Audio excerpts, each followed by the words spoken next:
और इस विषय पे देखिए एक चीज मानिए, या तो पुत्र के नाम पे कह रहा हूं मैं, आप 15 पुत्र आ गए हैं एक राजा के और वो शहजादे कहलाएंगे, तो एक राजा के 15 पुत्र नहीं है सर, ये मैं कह रहा हूं वो उनके भी एक ही लड़ रहे हैं, उनके भी एक ही लड़ रहे हैं। गिरिराज गर्ग साहब ने जो आरोप लगाया वो एक पिता की 15 संतानों की बात नहीं नहीं करें, एक ही हो 15 पिता राजा नहीं हो सकते ना। अब समझिए बात को, मैं यही कहना चाह रहा हूं, ये खुद ही आप तो एक बार में समझ गए, जिसको भी भाषा विज्ञान के बारे में जानकारी है। ये नहीं कह रहे, इन्होंने कहा ना ये आपके वो भी लड़ रहे हैं चुनाव, मैंने कहा आपको वो नहीं दिख रहे हैं, वो परिवारवाद आपको वो नहीं दिख रहा है, आपको वो परिवारवाद नजर नहीं आता है। पहले बात हुई कि पुत्र नहीं लड़ेंगे, किसी व्यक्ति को पिताजी के कारण टिकट नहीं दिया जाएगा। बाद में तय हुआ कि 10 से 15 साल तक जो भी व्यक्ति पार्टी में पद लेके काम किए हैं उनका विचारण किया जा सकता है, इसमें कोई दोहरा नहीं। आप टेक्निकल एस्पेक्ट पर बिल्कुल, यानी मैं आपको इस लेवल पे कह रहा हूं जिस तरह से एफिडेविट फाइनल किया जाता है। एक बात ये भी कह सकते हैं मनीष जी की आपके यहाँ पे योग्य व्यक्ति हो सकते हैं, नहीं जैसे कई बार आप लोग बीजेपी से कहते हैं कि योग्य व्यक्ति अगर किसी पार्टी के अंदर तो उसको टिकट दिया जा सकता है। नहीं, मैं आपको कह रहा हूं बिल्कुल जिन्होंने पार्टी का काम किया है, पदाधिकारी रहे, उनका विचारण होगा।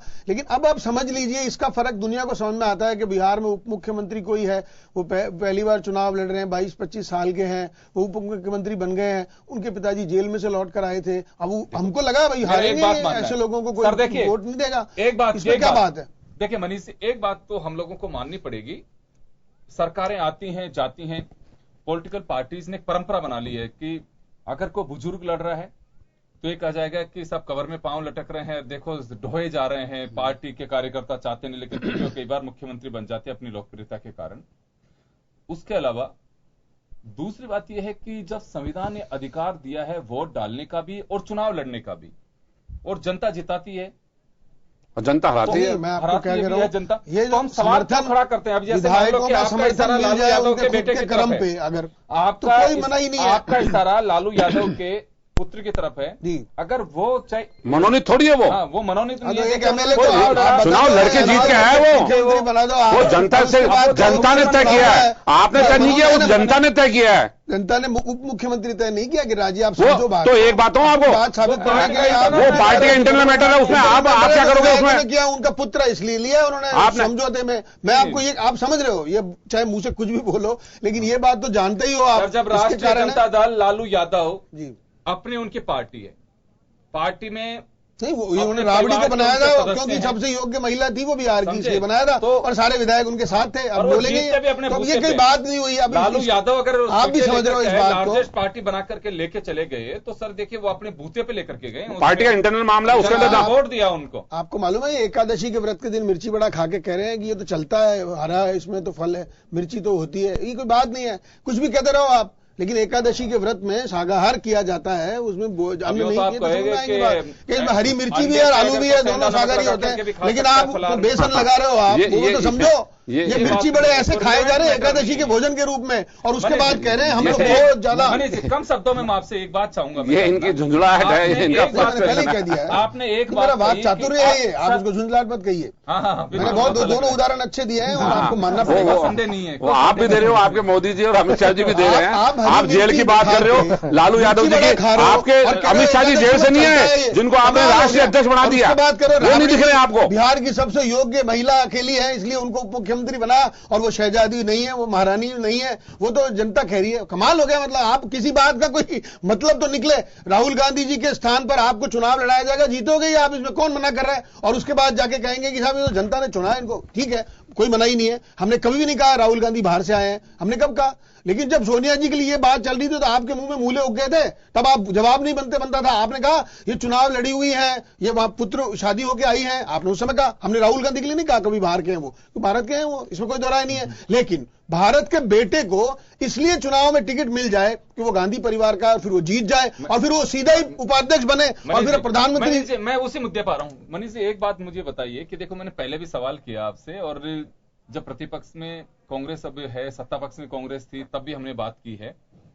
सोनिया गांधी एजेंडा केवल बीजेपी का हो सकता है, विदेशी बहू, विदेशी महिला और ये सब आप लंबे समय तक चले भी। उन्होंने कहा भी आपके जो उस समय, हाँ सुषमा जी ने, वर्तमान केंद्रीय मंत्री जो है, सुषमा जी ने कहा भी काफी कि बिल्कुल ये सब नहीं चल रहा, मुंडन करा लूंगी मैं, ये हो जाएगा वो हो जाएगा, सारी चीजें की।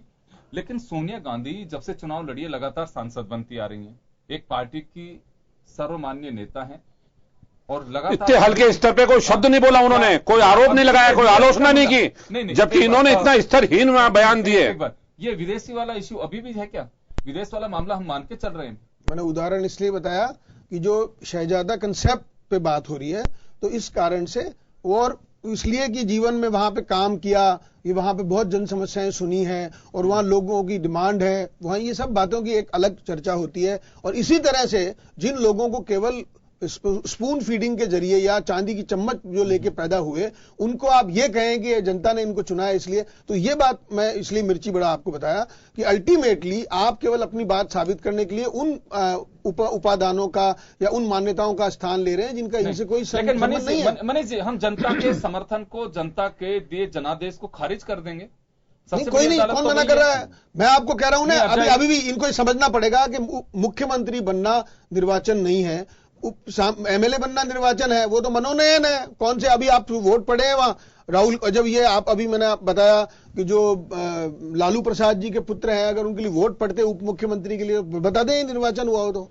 मैं यही कहना चाह रहा हूं, आप बात को जबरदस्ती झूठ बोल रहे हैं। जो मनोनयन के नाम पे हो रहा है, जब विधायकों ने चयन किया वो मुख्यमंत्री का किया, हरियाणा के मुख्यमंत्री खट्टर को किसने चुना जी, और मनोनयन हुआ, मैंने कहा फडणवीस को महाराष्ट्र के मुख्यमंत्री किसने चुना? नहीं है, विधायकों ने चुना। एक बार विधायकों ने चुना, विधायकों ने चुना, आपके तो विधायकों ने चुना, दूसरी पार्टी में विधायकों ने नहीं चुना। यार कैसी बात कर रहे हो आप? टेक्निकल के मतलब वहां आप यकीन मानिए, वकील हैं, मुख्यमंत्री का निर्वाचन नहीं होता है। वो मुख्यमंत्री का निर्वाचन वो तो पार्टी का आंतरिक मामला है, तो इसलिए कह रहा हूं मुख्यमंत्री की पावर होती है। सब बातें दोबारा आप बोल रहे थे, वो मुख्यमंत्री की बातें दोबारा है। मैं आपको कहना चाहता हूं, मुख्यमंत्री की पावर है, किसको मैंने कब कहा मुख्यमंत्री बनाता है नीतीश कुमार जी को। का मनोनयन हुआ है, लेकिन मुलायम सिंह जी की तरफ से मनोनयन किया गया है। ना मुलायम सिंह विधायकों ने चुना, विधायकों ने चुना। अब आप उनका बताओ, शहजादा कैसे हुआ फिर जब विधायकों ने चुना है? तो उसको नीतीश कुमार जी का राइट है, हाँ नीतीश कुमार जी का राइट है, वो चयन हो गया, निर्वाचन हो गया, नीतीश कुमार जी ने बना दिया, वो निर्वाचन हो गया, वो निर्वाचन हो गया। हाँ, वो बना दिया तो निर्वाचन है। सीएम की पावर है, सीएम। एक छोटे से ब्रेक, मनोनयन है ना।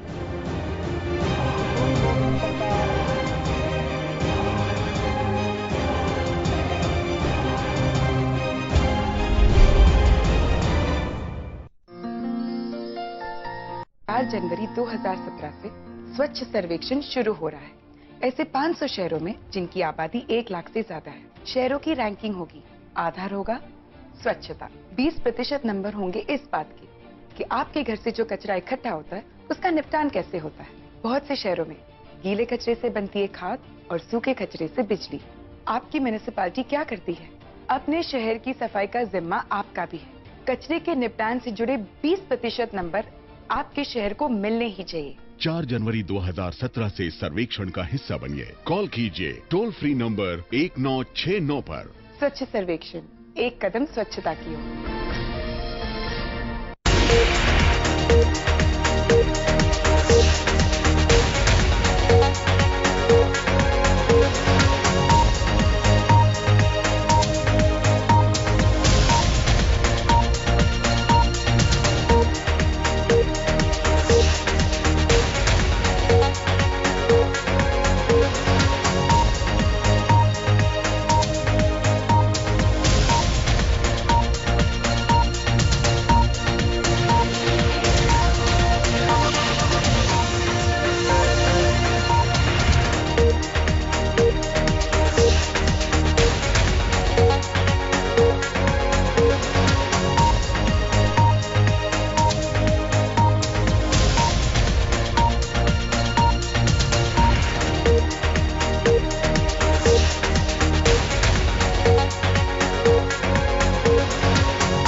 खबर जो कभी एक बार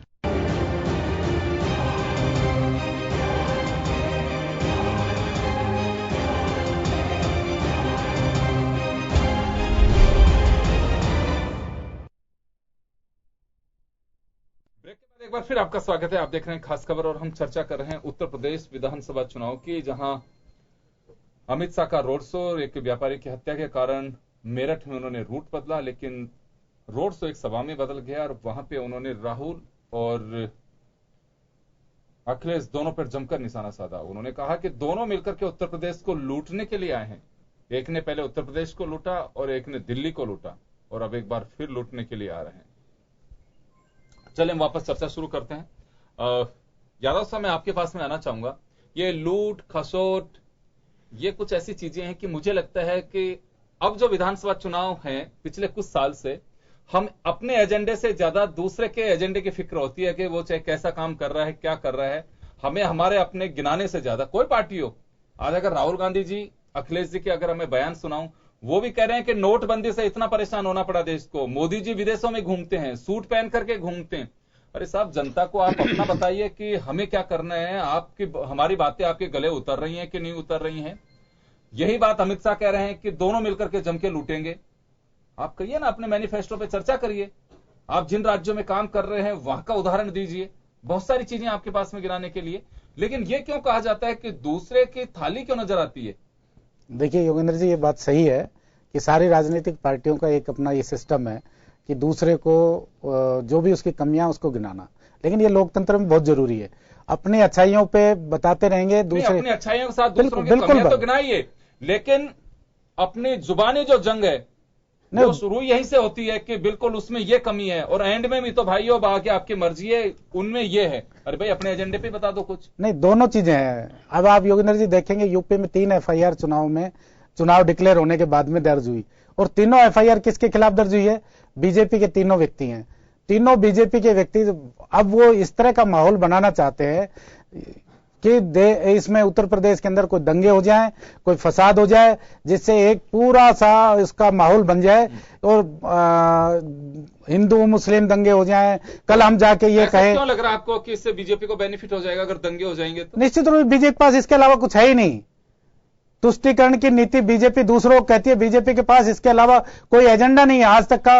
RSS लेकिन आपके वहां पे दंगे क्यों होने दोगे? आप कितने रोकोगे? आप पूरे उत्तर प्रदेश में आप ये सोचते हो पुलिस घर घर लगा दी जाएगी? ये जहां भी जाते हैं इनका कहीं ये कैसेट दिखाते हैं, इसमें मुजफ्फरनगर के दंगे हुए उसकी कैसेट दिखा के वो आप चुनाव प्रचार करते हैं। आप ये सोचिए कि क्या बीजेपी के पास में 3 साल के अंदर काम करने का केंद्र में जो इनको अवसर मिला उसके बारे में कोई बात इन्होंने कही है क्या? वहां जाके कोई बात नहीं कहना चाहते। जब ये बातें इस तरह की करते हैं तो दूसरी पार्टियां भी उसके मुकाबले के अंदर जो उसकी कमियां होती है उनको उजागर करती है, ताकि जनता को यह नहीं लगे कि कमियां हमारे ही अंदर है और हमारे कोई कमियां इन्होंने जो बताई है तो इनके अंदर कोई कमी नहीं है, ये दूध के धुले हैं। तो उनकी कमियों को उजागर करना लोकतंत्र के अंदर बहुत जरूरी होता है। अपना एजेंडा होता है, अपना घोषणा पत्र होता है, वो प्लेटफॉर्म अलग होता है। आपको असेंबली के अंदर आपको बोलने का मौका मिलता है। नहीं, जनता के बीच चुनाव में जा रहे हैं तो उस वक्त तो मुझे लगता है कि अपने एजेंडे पे ज्यादा रहना चाहिए। आज अमित शाह ने शहजादा शब्द कहा हो, लूट मचाने की बात कही हो, यूपी में बलात्कार और हत्याओं का कारोबार चल रहा हो, उन सब चीजों को लेकर के मेरा अमित शाह पे भी निशाना है और आप लोगों पे भी निशाना है कि आप लोग अपने एजेंडे पे क्यों नहीं चल रहे हैं। अमित शाह के पास में बहुत कुछ है कि मोदी सरकार, जिस मोदी जी को 73 सीट्स दी उत्तर प्रदेश ने लोकसभा में पहली बार, और उसके अलावा 328 सीट पे विधानसभा में उन्हें बढ़त हासिल हुई थी, जबकि 40 के आसपास की सीटें वहां तो विधानसभा के अंदर। तो एक बड़े एक मैंडेट के साथ में जब उनको उत्तर प्रदेश से भेजा तो करने के लिए बहुत कुछ है। उत्तर प्रदेश कुछ कहता है, वो कुछ मांगता भी है। देखिए, आप लगाइए 20,000 करोड़ गंगा के लिए केंद्र से आवंटित हुए और उमा भारती जी ने यह कहा कि हम महीने के अंदर इसमें जाके ना एक पूरा वो लग जाएगा और आपको एहसास हो जाएगा 1 साल के अंदर कि गंगा की सफाई हो रही है। आज गंगा की क्या हालत है? आज ये क्या बात जनता के बीच में नहीं कहें कि 20,000 करोड़ के वो पैसे कहां जा रहे हैं, वो पैसा जो अलॉट हुआ था गंगा के लिए, वो पैसा कहां जा रहा है, क्या जनता को ये बताना जरूरी नहीं है? ये बताना योगेंद्र जी जरूरी है। और जनता को ये बताना भी जरूरी है कि मोदी जी ने नोटबंदी की, उससे कितने लोगों की जान चली गई, 125 लोग मारे गए, ये बताना भी जरूरी है। जनता को ये बताना जरूरी है कि नोटबंदी से कितने लोगों को फायदा हुआ, ये बताना बहुत जरूरी है कि कौन कौन लोग हैं जो, आप ये मान के चलिए जितने भी प्राइवेट बैंक थे, एक्सिस बैंक हो, एचडीएफसी बैंक हो, जितने भी हो, उनके अंदर इतना पैसा कहां से आया, उनके अंदर अकाउंट किसके हैं? अकेले एक ब्रांच दिल्ली के अंदर है एक्सिस बैंक की, जिसके अंदर 400 करोड़ रुपए जमा हुए, उनके खाते खुले, आज तक ये नहीं पता कि वो 400 करोड़ किसके थे। आज तक मोदी सरकार इनको बता नहीं पा रही। क्या ये जनता के बीच ले जाना जरूरी नहीं है? जनता में जो हमारे साथी बता रहे थे गर्ग साहब कि कांग्रेस और समाजवादी पार्टी ये बार बार कह रही है कि क्या महिलाओं के पास में 1000, 10,000, 5,000, 20,000 जो रुपए रखे थे, जेटली जी कह रहे हैं कि हमने उसको यहां पे वित्त मंत्री जो हमारे देश के हैं उन्होंने कहा कि चलन में आ गए, ये बेकार पड़े थे, ये ब्लैक मनी के रूप में थे, आप चलन में ला रहे हो। आज फिर हमारी ऐसी परिस्थितियां हैं कि अगर कोई बीमार पड़ जाता है तो घर में अगर पैसा नहीं हो तो वो आदमी हॉस्पिटल में जाके बीमार आदमी इलाज नहीं करा सकता। इसलिए हमारे देश के अंदर ये पैसा रखना जरूरी है, उसको बताना गलत है। चलिए, लेकिन आप लोगों को प्लेटफॉर्म मिला हुआ है कि ये माना जा सकता है कि आप लोग जो कह रहे हैं, आपने नोटबंदी को एक बड़ा इश्यू बना रखा है वहां पे, राहुल गांधी भी कह रहे हैं, अखिलेश यादव भी कह रहे हैं, निशाने पे मोदी और साथ दोनों हैं, जेटली हैं, तो जनता के बीच ये बात तो सही है कि प्लेटफॉर्म में आप लोगों के पास में अपना भाषण दीजिए वहां, लेकिन अपना जो कुछ नहीं, हमारी सारी चीजें में क्यों नहीं है राजनीतिक दलों की? भरोसा नहीं है कि हमने जो किया है नहीं, पूरा वोट नहीं मिलता है, पूरा भरोसा है योगेंद्र जी। और हर बार घोषणा पत्र का, शायद समाजवादी पार्टी ने जब 3-3.5 साल पूरे किए थे तब घोषणा पत्र के अंदर जो जो घोषणाएं की थी वो कंप्लीट कर बताया था। ये तो हर सरकार कर रही है, वसुंधरा राजे ने भी किया, अशोक गहलोत पहले थे, वसुंधरा बताया नहीं, पूरा उसमें कंप्लीट घोषणा पत्र था, उसको 3.5 साल में इंप्लीमेंट करने का काम समाजवादी पार्टी ने किया। और उसमें आपको ध्यान होगा 55 लाख जो किसान थे उनको समाजवादी पेंशन दी गई है, बेरोजगारों को 1,000 रुपए जो देने थे उनको 1 करोड़ के आसपास लोगों को दिया गया है। बहुत हेल्प की है आप, लेकिन अभी भी अमित शाह कह रहे हैं कि किसानों को जो नहीं, समाजवादी पार्टी ने अभी नए घोषणा पत्र के अंदर 5 मिलेगा, ब्याज मुक्त ऋण देंगे, ये लोग इन्होंने मैनिफेस्टो में कहा। अमित शाह ने आज नहीं, हमारे मैनिफेस्टो में ये आया था कि पहले हम 5 लाख दे रहे थे, किसान पीड़ित को अब हम 7.5 लाख दे रहे हैं। हर बच्चा जो स्कूल के अंदर पढ़ने जाता है उसके लिए हमने घी की व्यवस्था, दूध की व्यवस्था की है कि हमारा जो बच्चा है अगर वो स्वस्थ होगा तो देश स्वस्थ हो जाता है। इसलिए उनके लिए भी सामाजिक सोच है। एक बार आ रहा हूं मैं, गिरिराज गर्ग साहब हमारे साथ में। गिरिराज जी, मैं एक चीज जानना चाहूंगा, पार्टी लाइन से ऊपर उठकर, आपको बड़ा एक एक्सपीरियंस है। देखिए, आरोप पहली बार में नहीं, जब 52 और 56 में जब चुनाव थे तब से भी लग रहे हैं आरोप, क्योंकि वोट के लिए आपको अपनी जड़ें जमानी है और दूसरे की बातें उतारनी है। लेकिन हमारे पास में क्या कहने को या करावा जो है उस पर भरोसा नहीं रहता है कि हम जो कह रहे हैं उस पर लोग, जनता को वोट देगी कि नहीं देगी, या केवल टेम्पो बनाने के लिए हमें ये बिल्कुल जरूरी है कि गाइडलाइन मिली हुई है कि आपको बस दूसरों की कमियां ही गिनानी है? देखिए योगेंद्र जी, जब पारदर्शिता होती है राजनीति में, सामने वाला दल कैसा एक्शन कर रहा है उसके ऊपर तय किया जाता है।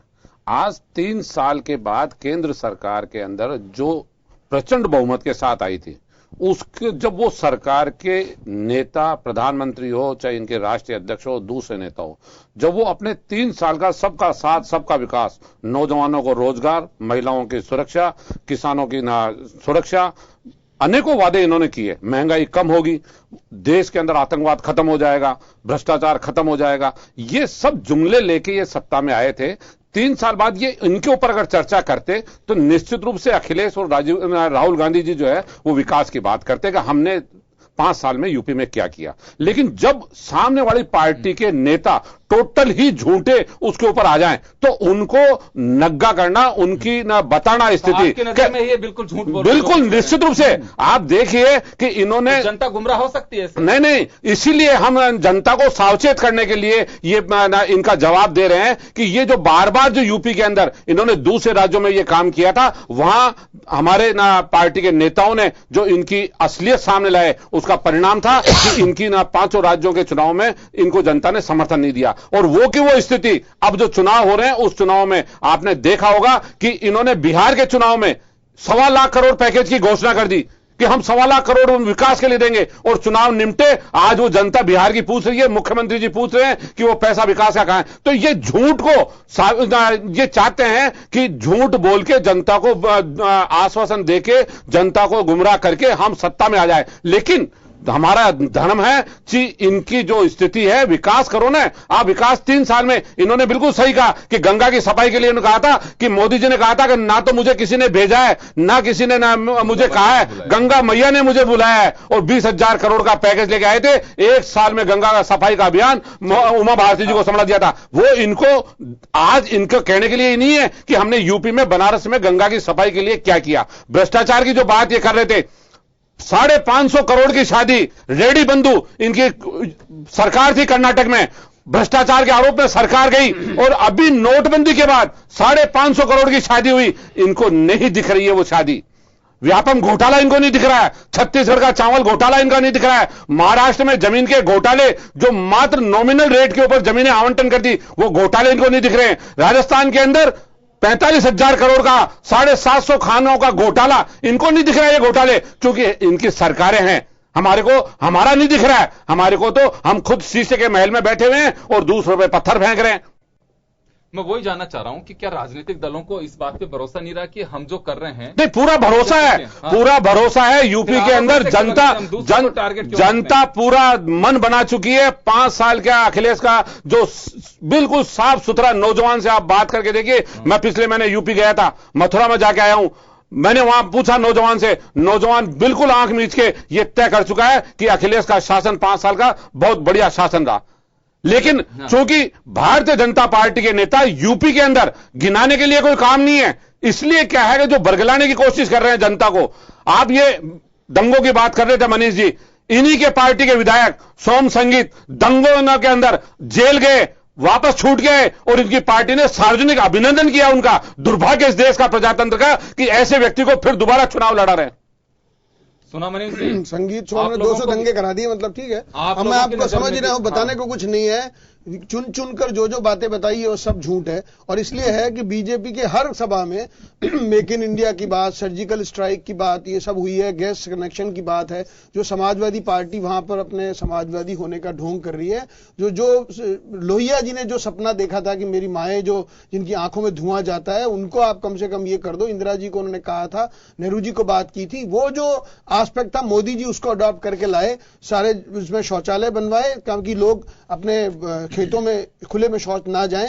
और जो माएँ गांव में गरीब गुरबे की जैसे जी रही है उनको सब्सिडी दिलाने के लिए 47 लाख लोगों ने अपनी गैस की सब्सिडी छोड़ी, जनधन खाते खोल दिए 80 लाख। और यह कारण है कि उन सब समाजवाद तो यही आया है। अब ये बताएंगे नहीं है, फिर शहजादे की बात क्यों कर रहे हो? फिर करो ना इसकी बात। आपने सारी झूठ बोल ली है, और बची हो दोबारा बोलना। मैंने 3 बातें बताई है। ये जो समाजवादी साइकिल और उसके पीछे की सीट पे शहजादे बैठने की बातें कर रहे हैं, उन लोगों को पता नहीं है कि जो लकड़ी के चूल्हे से आंखें फूट गई थी जिनकी, उनको गैस कनेक्शन मिले हैं, उनके घर में बिजली आने लगी है। 17,000 गांव ऐसे नए आए हैं। ये सब समाजवाद है। और ये भाषण में बोलेंगे नहीं, आपके भाषण में बोले मनीष जी, आपके जवाब ये कह रहे हैं वो बोलने कोई नहीं है। गंगा की सफाई की बात कर रहे हैं, प्रोजेक्ट 5 साल का नहीं है, वो 7 साल का है। और जो 20,000 करोड़ है वो 7 साल में खर्च होंगे। अब आप ये कहोगे तो छोटा साल का बनाओ ना, तो बनाएंगे 20 साल का बनाओ ना। कौन कह रहा है आपको? जनता 19 में तय करेगी दोबारा आपको लाएगी कि नहीं लाएगी। आप कोई पानी की टंकी की सफाई अगर आप कर रहे हैं तो अलग बात है।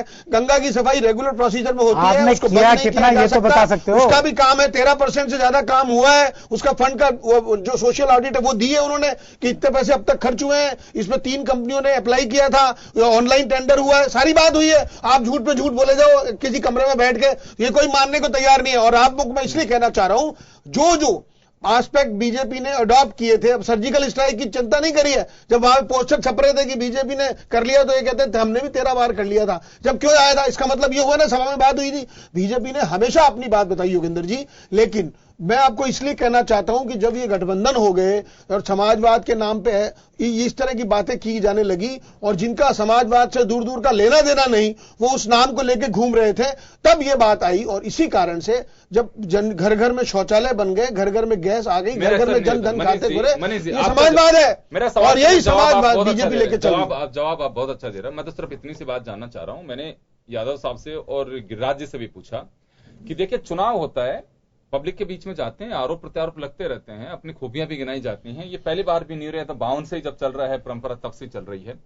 मैं सिर्फ इतनी सी बात जानना चाहता हूं कि क्या राजनीतिक दलों के पास में उस वजूद की कमी हो गई जिस पे जनता भरोसा करती है कि हाँ, हमारे जनप्रतिनिधि ने काम किया है? हो क्या रहा है कि आप अपनी उपलब्धियां तो निश्चित रूप से गिनाते हो कि हमारे वहां पे ऐसा हुआ, वहां देखिए ऐसा हुआ, लेकिन जो भाषण की शुरुआत नेता करते हैं या स्टेटमेंट देते हैं दूसरे का बिल्कुल टारगेट करके कि उन्होंने कुछ नहीं किया, निकम्मी सरकार है, एकदम दगेबाज सरकार है, लूट रहे हैं, कसौट मचा रखी है, ये तो चीजें हैं।